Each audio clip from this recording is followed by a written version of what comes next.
So this is why Zillow is pricing your property incorrectly.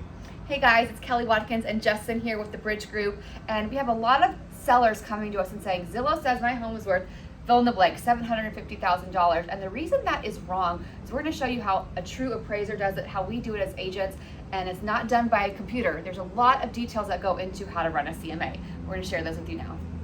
Okay, so right behind us we have our whiteboard, and so first we're going to start off with the square footage. So we want to be about 10 to 15% up and below on our square footage. And so typically when an appraiser is running his appraisal, as for us when we're running our comps, the lower the square footage, the higher the price per square foot, and the higher the square footage, the lower the price per square foot. So this is super, super important when you're running a CMA. And that also goes into the number of stories. If it's a one story or a 2 story, the comps are very, very different. So Zillow is not going to take all these things into account. Also, if it's a 1.5 story, we typically run it as a 1 story because that is how it typically prices closer to a 1 story.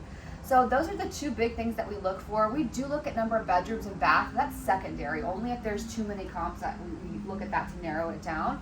But that comes secondary. The bigger thing is going to be the location. Exactly. So the biggest thing is going to be the location because Zillow is going to take a radius. So they may have multiple neighborhoods in your comps, and you really want to stay within your same neighborhood, and not only that, your same section ideally. For instance, Cinco Ranch is a huge neighborhood. I cannot run Cinco Ranch on the other side of 99. Yeah. It's got to be in my specific section and the lot size, the same lot size. We really have to look at photos of all the properties that have sold and then come and see your house in person and then determine the price. When we come into the property, Justin and I will say, here's the range of what we think it will be at, but once we see the property, we see the condition, we see the location, we see if there's a railroad track behind the property, something interesting that we wouldn't have known unless we see it in person, then we'll be able to determine that exact price.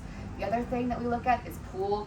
If it has a pool or doesn't have a pool, obviously that's one of the big conditions and features that we look at. And then we also look at age. We want to make sure that it's only about 5 years difference from our subject property. Otherwise, the comps just go all over the place. Okay, so another factor that we consider when running a CMA, and this one I think is probably one of the most important ones, especially right now, is we want to be about 60 to 90 days sold.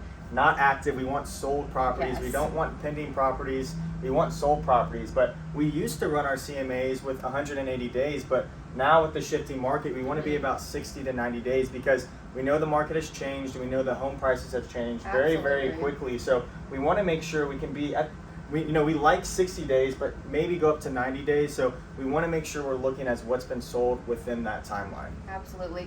So there's a lot of factors that go into how do we price a property to sell it.